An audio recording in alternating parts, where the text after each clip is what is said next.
Salam saudara pemirsa, sampai berjumpa kembali dengan kami dalam program Berita Pengharapan.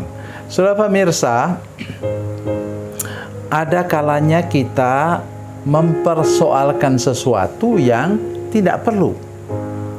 Kalau Tuhan berfirman, katakan amin saja. Itu yang kita dengar sebentar. Mari kita berdoa sebelum kita lebih jauh mendengarkan firman Tuhan ini. Bapa, dalam nama Yesus, terima kasih untuk firman Tuhan yang ajaib dan luar biasa kami dengar sebentar. Ajar kami untuk tidak berbantah-bantah dengan Tuhan. Dan kalau kami mendengarkan firman Tuhan, kami katakan ya dan amin. Terima kasih Tuhan. Dalam nama Yesus, haleluya, amin. Saudara pemirsa, mari kita membaca Alkitab kita dari Perjanjian Baru, Kitab Wahyu pasal 21 ayatnya yang keempat. Wahyu 21 ayat 4, demikian bunyi firman Tuhan. Ia akan menghapus segala air mata dari mata mereka dan maut tidak akan ada lagi. Tidak akan ada lagi perkabungan atau ratap tangis atau duka cita, sebab segala sesuatu yang lama itu telah berlalu. Saudara pemirsa, saya mengajak kita memperhatikan ini. Sudah langsung bisa katakan, Pak, ini di sorga. Tapi sadarkah kita sekalian bahwa kerajaan Allah itu menyangkut seluruh dunia ini, seluruh alam semesta ini. Tetapi satu bagiannya, saya sering menyebutnya sebagai serambi sorga, adalah apa? Adalah gereja. Sudah belum pernah dengar satu nyanyian yang mengatakan bahwa ini, dia katakan bahwa gereja ini, orang percaya ini, this side of heaven, satu bagian dari sisi sorga. Oleh sebab itu firman Tuhan ini, saya harus menceritakan sebentar apa yang saya lihat sendiri dengan mata kepala sendiri waktu saya masih mahasiswa. Di sini dikatakan ia akan menghapus segala air mata dari mata mereka dan maut tidak akan ada lagi. Lah kenapa? Yesus sudah mengatakan diri dalam Injil Yohanes pasal 11 ayat 25-26, dia katakan, Akulah kebangkitan dan hidup. Dan semua orang Yahudi pada waktu itu, orang Israel, mengerti bahwa nanti kemudian ada kehidupan sesudah kematian dan ada surga. Sehingga di sana orang tidak pernah mati. Tetapi kita melihat fakta di dunia ini juga. Ya, Henok, dia tidak pernah mati. Kemudian siapa lagi? Nabi Elia, dia tidak pernah merasakan mati. Dan kemudian sampai sekarang tidak tahu kita di mana kuburannya, namanya Musa. Memang dia dikatakan mati, tapi Tuhan sendiri mengurus kematiannya. Oleh sebab itu, apa yang harus kita katakan dalam hal ini? Dalam bagian-bagian firman Tuhan lain, janganlah engkau berduka cita seperti orang dunia ini. Ini yang saya mau ceritakan.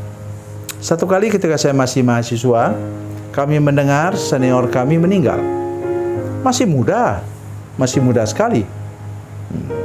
Terus kemudian kami pergi ke sana, melayat. Saya sekolahnya kuliahnya di Batu Malang, Jawa Timur.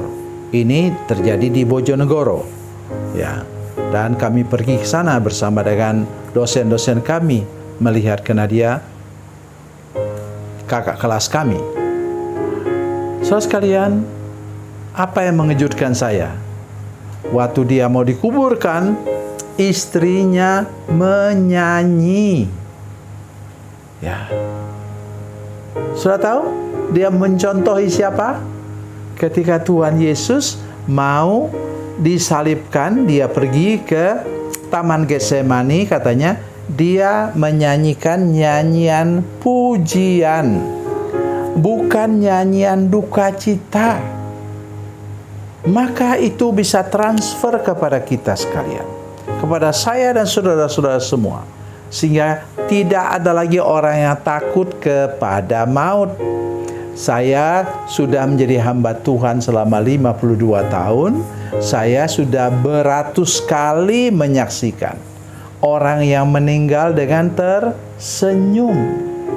Ada seorang kakek di Batam di sini, ya, yang meninggal pada waktu itu. Saya lihat dengan mata kepala sendiri, dia sudah diformalin, ya, karena harus menunggu anaknya, ada yang di Amerika, di mana-mana. Dia sudah diformalin, tetapi sampai waktu dia dikuburkan itu, memang dia sudah dimasukkan ke dalam peti, tapi belum ditutup. Itu selama 7 hari, saudara sekalian. Wajahnya tidak diberi bedak. Biasanya orang kalau diformalin wajahnya hitam, ya. Tapi ini wajahnya cerah dan dia tersenyum seperti orang yang sedang tidur. Bisakah kita menyangkalnya? Oh, berkali-kali satu kali saya mau menguburkan orang dari rumah sakit yang terkenal di Batam. Kemudian saya pergi ke sana, saya lihat, oh, kaget saya. Saya bilang, setahu saya Bapak ini sudah bertobat ya? Tanya kepada anak-anaknya. Ya, katanya. Tetapi kenapa mukanya tidak bisa senyum? Terus buru-buru datang istrinya. Sudah agak tua sih. Datang istrinya. Dia bilang, ini penyebabnya dia tidak senyum, katanya. Karena dia tadi waktu di rumah sakit, waktu meninggal, tidak pakai gigi palsu. Sampai semua anak-anaknya juga tertawa mendengar hal itu. Setelah pasang gigi palsunya, wajahnya pun tersenyum. Saudara pemirsa sekalian, mari kita belajar di sini bahwa untuk orang percaya kematian itu hanya menyeberang. Itu sebabnya banyak lagu-lagu berbahasa Inggris mengatakan cross of the Jordan River. Jadi sama seperti itu. Kenapa? Waktu mereka melintasi sungai Yordan itu, mereka masuk kemana? Ke tanah perjanjian. Nah, kalau kita menyeberang Yordan dunia ini, Yordan kematian, untuk sampai kemana? Ke tanah perjanjian surgawi. Saya harap semua kita mengalami hal ini dan tidak ada seorang pun yang takut kepada maut. Tuhan Yesus memberkati, Tuhan Yesus baik. Mari kita berdoa. Bapa, dalam nama Yesus, terima kasih banyak untuk firman Tuhan yang ajaib dan luar biasa ini. Jamah hati kami semua supaya kami mengerti bahwa kami sekarang berada di serambi sorga, dan ketika kami menghadapi maut, tidak ada seorang pun yang takut karena kami sedang menyeberang Yordan untuk masuk ke tanah perjanjian surgawi. Terima kasih Tuhan. Dalam nama Yesus, haleluya. Amin.